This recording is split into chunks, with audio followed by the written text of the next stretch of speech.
नमस्कार, आप सभी का स्वागत है। आज जो हम पेपर करने जा रहे हैं वो BA programme 6 semester BA honours political science 6 semester के स्टूडेंट्स के लिए है, जो कि है अंडरस्टैंडिंग सावरकर। यह पेपर जो है जो डिसिप्लिन स्पेसिफिक इलेक्टिव कोर्स के तहत स्टूडेंट्स को पढ़ना है। अंडरस्टैंडिंग सावरकर का जो सिलेबस है जिसके तहत स्टूडेंट्स को 6 यूनिट्स पढ़नी है इसके अंदर। और ये जो पेपर है ये मॉडर्न इंडियन पॉलिटिकल थॉट का ही एक तरह से एक्सटेंशन वर्जन है, यानी किसी एक थिंकर को सेंटर में रख के उसके आइडियाज़ को, उसके एनालिसिस पे फोकस करना, उसके कंट्रीब्यूशंस के ऊपर फोकस करना, इस पे आधारित है ये। तो देखिए, जो हमने पढ़ा था जो इंडियन पॉलिटिकल थॉट में अगर हम ध्यान से देखें तो इंडियन पॉलिटिकल थॉट को, जो मॉडर्न इंडियन पॉलिटिकल थॉट है या जो इंडियन थॉट है, उसको हम दो तरीके से हम पढ़ सकते हैं। एक तो होता है आपका पहला, एक थीम बेस होता है, यानी विषय केंद्रित, कि हम किसी एक विषय को सामने रखते हैं और उस पे जितने भी विभिन्न थिंकर्स या फिर जो जो थिंकर्स हैं जिन्होंने उस विषय के ऊपर अपना वक्तव्य रखा है या अपना डिस्कोर्स रखा है, उसका एनालिसिस करते हैं। तो जैसे मान लीजिए, अगर एग्जाम्पल के तौर पे देखें कि हिंदुत्व का कोई विषय है, यानी हिंदुत्व का कोई विषय है, तो थिंकर ए ने उस विषय पे क्या बोला है, थिंकर बी ने क्या बोला है, थिंकर सी ने क्या बोला है।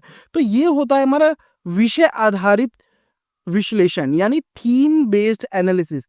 वही दूसरी ओर जो हम देखते हैं इंडियन पॉलिटिकल थॉट को, वो होता है थिंकर सेंट्रिक, यानी हम किसी एक थिंकर को केंद्र में रखते हैं और उसके सारे वर्क को हम एनालाइज करते हैं।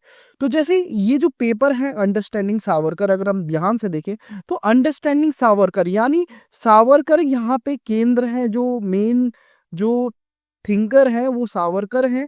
उनकी जितना भी लेखन है, उन जितना भी विचार है, जैसे मान लीजिए कि हिस्टोरियोग्राफी को लेकर क्या उनका विचार था, कैसे उन्होंने हिस्ट्री को क्रिएट करा, या किस तरीके से हमें हिस्ट्री को समझना चाहिए सावरकर के अनुसार। दूसरा, इंडियन नेशनल मूवमेंट्स में क्या कंट्रीब्यूशन था, वो किस तरीके से अपने जो इंडियन नेशनल मूवमेंट्स है उसको किस तरीके से रूपरेखा देना चाहते थे। हिंदुत्व और हिंदुइज्म का विचार क्या है उनका। लैंग्वेज क्वेश्चन को लेकर क्या क्वेश्चन उनका विचार था। वहीं अनटचेबिलिटी या हो गया, या फिर कास्ट क्वेश्चन हो गया, इन सब पे क्या विचार था। रिलीजियस कन्वर्जन को लेकर क्या विचार था।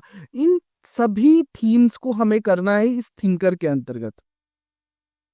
और हम जैसे कि देखते हैं कि जो थिंकर को एनालाइज करने के लिए सबसे हमें उस कॉन्टेक्स्ट को समझना पड़ता है कि जो हमारा जो थिंकर है, जैसे मान लीजिए जो सावरकर है, वो किस किस दौर में है, किस दौर में अपनी वो फिलॉसफी या फिर अपनी जो राइटिंग्स हैं वो लिख रहे हैं। ठीक है, तो उस दौर को हमें समझना। फिर ये जो कंटेम्पररी में हम उनसे क्या चीज सीख सकते हैं, क्या क्या रूपरेखा हो सकती है, जो कंटेम्पररी जो समाज है या फिर जो समकालीन समाज है वो ड्रॉ कर सकता है उनसे, या उनसे आधार पर बना सकता है। जो दूसरा अप्रोच है उसमें ये होता है कि हम कंटेम्पररी में उस थिंकर को किस तरीके से हम पढ़े। वापिस आते हैं हम अपने सिलेबस पे, जो कि पहला यूनिट है, आज हम वो करने जा रहे हैं, सावरकर एंड इंडियन हिस्टोरियोग्राफी। देखिए, जो पहला यूनिट है उसमें आप ध्यान से देखेंगे कि सावरकर एंड इंडियन हिस्टोरियोग्राफी। तो जो स्टूडेंट हिस्ट्री में मेजर माइनर कर रहे हैं या फिर जो हिस्ट्री डिसिप्लिन को जानते हैं, वो स्टूडेंट हिस्टोरियोग्राफी के कंसेप्ट से आप अवगत होंगे। मगर हम एक जनरल अंडरस्टैंडिंग के लिए एक बार दोबारा से हिस्टोरियोग्राफी के कंसेप्ट को हम समझते हैं। तो हिस्टोरियोग्राफी, जैसे कि अगर हम सैलोजियम से अगर समझने की कोशिश करें तो देखिए ये हिस्ट्री से ही रिलेटेड है। मान लीजिए अगर हिस्ट्री आपका केंद्र में है, हिस्ट्री, तो बड़ा जो सर्कल है उसमें हिस्टोरियोग्राफी आती है आपकी। ठीक है,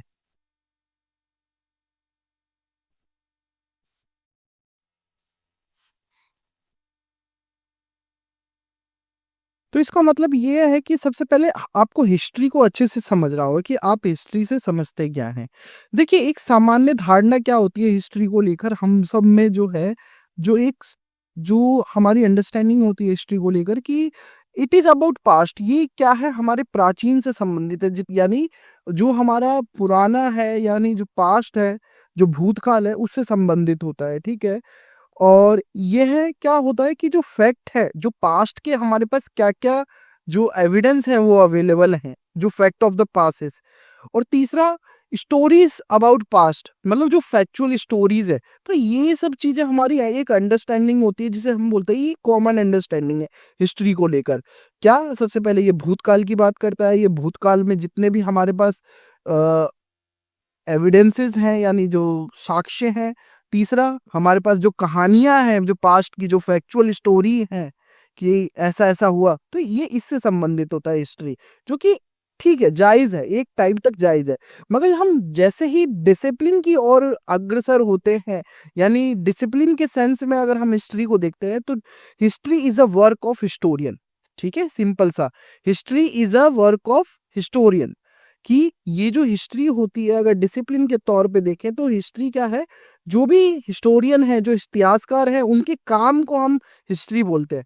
और वो जो काम है, जो हिस्ट्री उन्होंने बनाई है या जो हिस्ट्री है, वो किस पे आधारित होती है, उनकी आर्ग्यूमेंट पे और इंटरप्रिटेशन पे। मान लीजिए, अगर हम थोड़ी देर के लिए एक एग्जांपल लेके चलें कि हर किसी ने सुना है कि 1857 का एक घटना हुआ था, ठीक है, ठीक है। कोई लोग बोलते हैं कि ये क्रांति हुई थी, ठीक है। कुछ लोग बोलते हैं ये विद्रोह था, ठीक है। कुछ लोग सिपोई म्यूटिनी बोलते हैं, बहुत सारे लोग अपनी अपनी धारणा से बोलते हैं। मतलब मानिए कि ये घटना और उसको समझाने और समझने और बताने के चार आयाम हैं, ठीक है। और ये सारा इतिहास का ही कार्य है, इसमें कोई लेकिन किंतु परंतु नहीं है, सारा ऐतिहासिक ही है। तो पहला जो डेफिनेशन जो हमारा यहाँ पे ये क्लियर हुआ कि it is a work of historian, कि ये हिस्टोरियन की काम है। जो हिस्ट्री क्या है, हिस्टोरियंस का काम काम है, मतलब उसका एक प्रोडक्ट है जो कि आर्ग्यूमेंट पे बेस्ड होता है, इंटरप्रिटेशन पे बेस्ड होता है। आर्ग्यूमेंट मतलब उनके मत, ठीक है, और इंटरप्रिटेशन उनकी व्याख्या, यानी उनके तर्क और व्याख्या पे आधारित होती है हिस्ट्री, ठीक है। दूसरा क्या है, ये क्या है, एक इंपीरिकल डिसिप्लिन है। इंपीरिकल का यहाँ पे मीनिंग ये है कि ऐसा जो नॉलेज का सोर्स जिसे हम सेंसुअली ऑब्जर्व कर सकते हैं, मतलब हमारी सेंसेस से हम उस चीज को समझ सकते हैं, तो उसे बोलते हैं इंपीरिकल। जिसके पास हमारा जिसके जिसके जिसके लिए हमारे पास उसका एविडेंस होता है, फैक्ट्स होते हैं, तो इंपीरिकल डिसिप्लिन है। जो तीसरा जो है, जो हिस्ट्री को हमें समझना है एकेडमिक तौर पे, वो ये है कि ये क्या है आपका, एक तो एविडेंस के इंटरप्रिटेशन पे डिपेंडेंट है। यानी मान लीजिए, इसके जितने भी हमारे पास साक्ष्य है, यानी एविडेंस, यानी जो साक्ष्य है, इसके इंटरप्रिटेशन पे डिपेंड करता है कि किस कौन हिस्टोरियन इस एविडेंस को किस तरीके से मानता है, किस तरीके से लेता है, ठीक है। तो ये हमारा तीसरा पॉइंट भी यहाँ पे क्लियर हुआ। फिर चौथा जो है वो ये है कि जो हिस्ट्री है ना, ये कॉम्प्लेक्स होती है, ठीक है। एकदम दूध का दूध पानी का पानी एकदम क्लियर नहीं होती, कई बार बहुत जटिल होती है। हमको चीजों को समझने में बहुत टाइम लग जाता है, बहुत ब्लर होता है ये लाइन, कि कोई भी सिंपल नहीं होता है। और क्या होती है, कॉन्टिन्यूस होती है, यानी हिस्ट्री निरंतर। जैसे मान लीजिए कि ये घटना हुई, ठीक है, 1857 की अगर कोई घटना हुई है, तो उस समय जो हिस्टोरियन ने लिख दिया इस घटना के बारे में, जो हिस्टोरियंस हैं जिन्होंने इसके बारे में लिख दिया, तो इसका मतलब ये नहीं कि बस हाँ ये फाइनल हो गया, ये इसका हमने समझा दिया, ये इसलिए हुआ था ये। तो इसका मतलब ये नहीं है कि हिस्ट्री वहीं पे रुक गई, एकदम फैक्ट यहाँ पे सारी चीजें स्थायी स्थायी हो गई, नहीं। हिस्ट्री क्या होती है, कॉन्टिन्यूस होती है, कॉम्प्लेक्स होती है। कि कोई इंसिडेंट अगर वहां पे हो गया है, तो इसका मतलब ये है कि वो आगे भी स्टडी करा जाएगा, नए नए फैक्ट आएंगे। तो जैसे अगर आप इसी इंसिडेंट को देखो ध्यान से, अगर हम ध्यान से देखें इसी इंसिडेंट को, तो जो ब्रिटिशर्स हैं वो अपने तरीके से देखते हैं इस इंसिडेंट को, ये बोलते हैं ये सिपोई म्यूटिनी थी, ठीक है। वहीं पे जो मार्क्सिस्ट हैं, जो मार्क्सवादी विचारधारा के जो लोग हैं, वो जो इस इंसिडेंट को अलग तरीके से बताते हैं कि ये एक तरह से क्लास के अंदर एक कॉन्फ्लिक्ट था, ये क्लास कॉन्फ्लिक्ट का एग्जाम्पल है। जो तीसरा जो डिस्कोर्स है वो नेशनलिस्ट डिस्कोर्स है, यानी राष्ट्रवादी। वो ये बोलेंगे कि नहीं, ये क्या है, ये एक तरह से जो राष्ट्र के लिए एक पहली क्रांति है ये, ठीक है, ये पहला इंडिपेंडेंट वॉर है, इंडिपेंडेंस के लिए वॉर किया गया था। और जो चौथा जो डिस्कोर्स है वो है सबल्टन स्टडीज। और भी स्टडीज हैं इसी के अंदर, रीजनल स्टडीज है। ये बोलेंगे कि नहीं, उस प्रदेश को समझो जहां पे ये घटना हो रही है, वहां पे क्या रिलेशन है, किस तरीके से जो ज्योग्राफी है, जो रीजन है, वो किस तरीके से मैटर करता है। ठीक है, तो एक ही इंसिडेंट को हमें 4 तरीके से समझने की कोशिश करता है हिस्ट्री। ठीक है, तो इसीलिए बोलते हैं कि हिस्ट्री क्या है, कॉम्प्लेक्स है, कॉन्टिन्यूअस है। ठीक है, और क्या है हिस्ट्री, कि कोई घटना हो गई तो उसका अध्ययन करना, उसके बारे में बताना कि ये किस लिए हुआ है, इसके पीछे का क्या फैक्टर है, ये सब काम हिस्ट्री का है। तो ठीक है, यहाँ पे ये वाली डेफिनेशन हमेशा याद रखना है हिस्ट्री की, कि history is a work of historians, जो कि बेस्ड होता है आर्ग्यूमेंट और इंटरप्रिटेशन पे।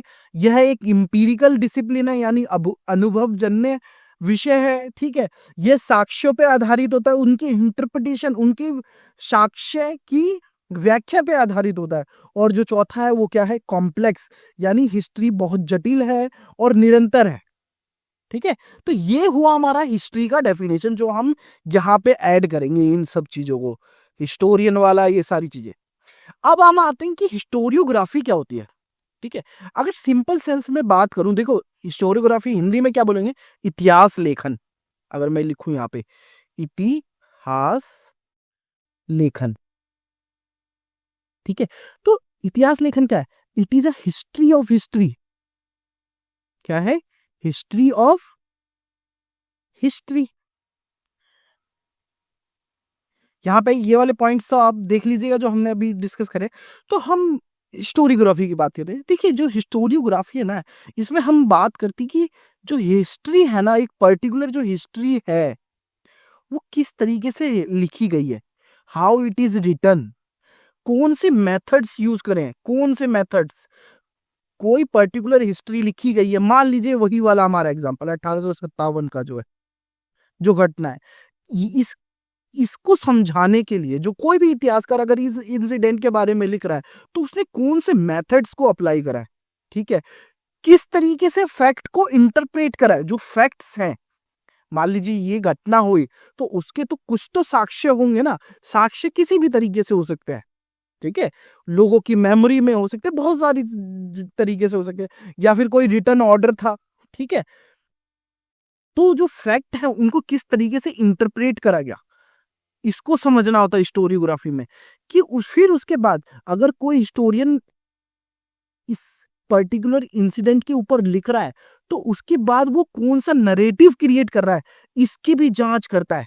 कि मान लीजिए एक हिस्टोरियन ने इसके बारे में जो भी लिखा, इस इंसिडेंट के बारे में जो भी लिखा, उसके पीछे का नरेटिव क्या है, वो क्या क्रिएट करना चाहता है, इन सबको हम किसके अंदर एनालाइज करते हैं, हिस्टोरियोग्राफी में। इसीलिए बोलते हैं historiography is the history of history, कि हमें इतिहास का इतिहास निकाल देना है ना, कि उसके, ठीक है। फिर उसके बाद हम आते हैं कि जो हिस्टोरियोग्राफी है ना, उसमें ये भी देखना होता है कि जो हिस्टोरियंस है ना, वो किस तरीके से लिख रहे हैं, और साथ ही साथ किस तरीके से डिबेट कर रहे हैं। अभी देखिए, बहुत सारे हिस्टोरियंस लगभग ये जो हिस्ट्री है, जो स्टोरी है, हिस्ट्री के अंदर ये अभी भी बनी हुई है कि लोगों के बीच में जो हिस्टोरियंस हैं, उनको टाइम को लेकर कन्फ्लिक्ट चल रहा है। कोई बोलता है कि ये इस टाइम पे हुआ, कोई बोलता है ये। तो इवेंट्स और टाइम को लेकर भी डिबेट चलता रहता है हिस्टोरियंस के बीच में। उस डिबेट और को भी समझना है किसके अंदर, हिस्टोरियोग्राफी के अंदर ही। अब निकल के क्या आता है, अगर हम हिस्टोरियोग्राफी से हमें मिलता क्या है, ठीक है, हिस्टोरियोग्राफी से हमें मिलता है कि कैसे कोई हिस्टोरिकल जो नरेटिव है वो बनता है।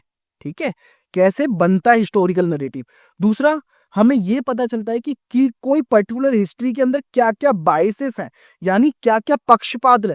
देखिए, कई बार ये बोला जाता है कि जो हिस्ट्री है वो हमेशा विजेताओं के द्वारा लिखी जाती है। ठीक है, तो हमें हिस्टोरियोग्राफी में ये समझने को मिलता है कि क्या क्या जो इनका विचारधारात्मक जो पक्षपात है वो क्या है। ठीक है। फिर तीसरी जो चीज मिलती है कि वो कौन सी मेथड्स का यूज कर रहा है इंटरप्रेट करने के लिए, इसलिए ये हिस्टोरियोग्राफी इतनी इंपॉर्टेंट हो जाती है। तो फर्स्ट यूनिट पे आने से पहले हमें इन सब चीजों के बारे में एकदम क्लियर होना था कि हिस्टोरियोग्राफी क्या है, ठीक है, और हिस्ट्री क्या है, ठीक है। अब हम आते हैं फर्स्ट यूनिट पे, जो कि हमारा जो यूनिट है सिलेबस का, सावरकर एंड इंडियन हिस्टोरियोग्राफी। अब देखिए जो ये जो पेपर है हमारा understanding Savarkar, Savarkar is the centre, कि इस पेपर में जो सावरकर हैं वो सेंटर है। अब देखिए जब भी हम किसी भी थिंकर सेंट्रिक पेपर को पढ़ते हैं तो सबसे पहले जो विनायक दामोदर सावरकर हैं उनके आइडियाज क्या है, क्या क्या उनके विचार हैं, कैसा उनका जीवन रहा, क्या क्या उनका कॉन्ट्रीब्यूशंस था, योगदान क्या क्या है, ठीक है। एक तरफ तो हम ये देखते हैं, ठीक है।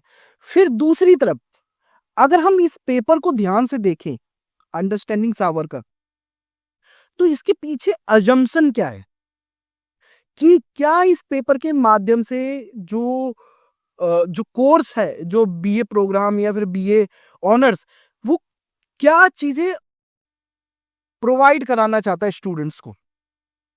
तो वो क्या चाहता है कि जो सावरकर हैं वो कैसे एक फाउंडेशनल थिंकर है, ठीक है।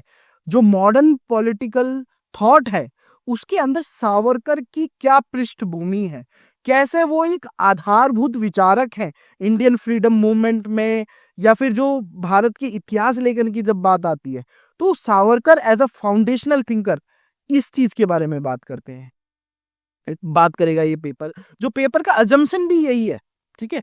जो अंडरलाइन अजम्पशन है, यानी जो वृत्ति है, जो आधार वृत्ति है इस पेपर की, वो यही है कि Savarkar as a foundational thinker. क्योंकि अगर आप ध्यान से देखोगे तो सावरकर की जो पर्सनैलिटी है वो बहुत बहुत डायनेमिक है, बहुत बड़ी पर्सनैलिटी है, ठीक है। आप देखोगे कि एम एन रॉय से उनका कन्वर्सेशन है, उनको भी जो इंडियन फ्रीडम मूवमेंट्स को लेकर कैसे उनको अपना एक्टिविटीज कैसे करनी चाहिए, कई बार और भी हम देखेंगे कि और भी जो जो नेशनलिस्ट हैं उनको इंस्पायर करा है सावरकर ने। वहीं दूसरी ओर जब हम देखते हैं तो कैसे उन्होंने जो राष्ट्रवाद का जो विचार है, जो नेशनलिज्म का फीलिंग है, वो कैसे इंडियन फ्रीडम मूवमेंट में क्रिएट करा, इस चीज को हमें समझना है इस पेपर के माध्यम से। उनका जो अप्रोच है, रेवोल्यूशनरी अप्रोच, उस अप्रोच को समझना है इस पेपर के माध्यम से। और इन तीनों चीजों को समझते हुए कैसे ये आज हमारे जो समकालीन समय में कैसे ये उपयोगी हैं, क्या क्या चीजें आज के दौर में इन इनकी हम अडॉप्ट कर सकते हैं, रिजेक्ट कर सकते हैं, किस चीज को हम एक्सटेंड कर सकते हैं, वो चीजों को समझना। तो ये दो चीजें हमारे को क्लियर होनी चाहिए, प्लस हमें कॉन्टेक्स्ट हमें पता होना चाहिए कि किस संदर्भ में ये जो थिंकर हैं ये लिख रहे हैं, उस संदर्भ को हमें बहुत ज्यादा अच्छे से समझना चाहिए। क्योंकि देखिए उस समय कोई भी हिस्टोरिकल राइटिंग्स नहीं है इंडिया के पास। क्यों? देखिए जेएस मिल का आप सबने नाम सुना होगा पॉलिटिकल साइंस में, ठीक है। ऑन लिबर्टी एक लेख लिखा था 1869 में। तो उनके पिताजी जेम्स मिल वो भारत का इतिहास लिख रहे हैं, और अपने जो ब्रिटिश रूल है, जो जो ब्रिटिश शासन है उसके रूल को जस्टिफाई कर रहे हैं कि नहीं, इंडिया इंडिया एक तरह से क्या है, बहुत वो सिविलाइज नहीं है, हमें सिविलाइज करना है, ठीक है। तो हिस्ट्री भी बहुत इंपॉर्टेंट रोल प्ले करती है कई बार रूल्स को लेजिटिमाइज करने के लिए। तो उसी का काउंटर नैरेटिव सावरकर प्रेजेंट करते हैं, ठीक है। एक चीज और अपनी कंप्लीट करते हुए चलिए कि देखिए यहाँ पे अंडरस्टैंडिंग सावरकर नाम यूज करा है इन्होंने, जो टाइटल है पेपर का अंडरस्टैंडिंग सावरकर। यहाँ पे कोई आपको वीर सावरकर नहीं लिखा है, ठीक है। जो इनका ऑफिशियल जो नेम है विनायक दामोदर सावरकर, वही नाम यहाँ पे यूज करा है, ठीक है। अब ये स्टूडेंट्स के ऊपर छोड़ा गया है कि आप जब इनके ओरिजिनल थॉट्स को जब आप पढ़ेंगे तो आप इनको किस नाम से बुलाना चाहेंगे, किस चीज की किसकी संज्ञा देंगे। तो इनके अगर हम नाम देखें तो जैसे आम डिस्कोर्स में अगर हम देखें तो बहुत सारे लोग बोलेंगे कि स्वतंत्रता सेनानी थे, ये स्वतंत्र वीर थे। कोई वीर सावरकर बोलता है, ठीक है। बहुत सारे थिंकर्स जो अकेडमिशियंस हैं उन्होंने बोला है कि प्रिंस अमंग्स द रेवोल्यूशनरीज, ये जो क्रांतिकारियों के बीच एक का एक राजकुमार है वीडी सावरकर। आइडियलॉग ऑफ हिंदुत्व, कि ये हिंदुत्व का इन्होंने विचार दिया था, ठीक है। प्रोपोनेंट ऑफ हिंदू नेशनलिज्म, की हिंदू राष्ट्रवाद के समर्थक के रूप में इनको टाइटल दिया जाता है। आइडियलॉग ऑफ हिंदू राइट्स, कि देखिए यहाँ पे हिंदू, क्योंकि ये हिंदू को कंसोलिडेट करना चाहते हैं। हिंदू का मतलब यहाँ पे यह है कि जो भी जब हम इनके हिंदुत्व के विचार करेंगे तब हम इस हिंदू को समझेंगे, मगर ये है कि जो भी हिंदू है अक्रॉस कास्ट, सारी कास्ट के, उन सब के राइट्स क्या होंगे इंडियन पॉलिटिक्स के अंदर, ठीक है। तो इन टाइटल से इनको पुकारा जाता है। और इसके अंदर हमें इनके जो कंसेप्ट है, जो सिग्निफिकेंट कॉन्ट्रीब्यूशंस है, वो हमें समझना है कि इन्होंने ही हिंदू अखंड भारत की परिकल्पना करी थी। हिंदुत्व का विचार इन्होंने सबसे पहले ऑर्गेनाइज करा था।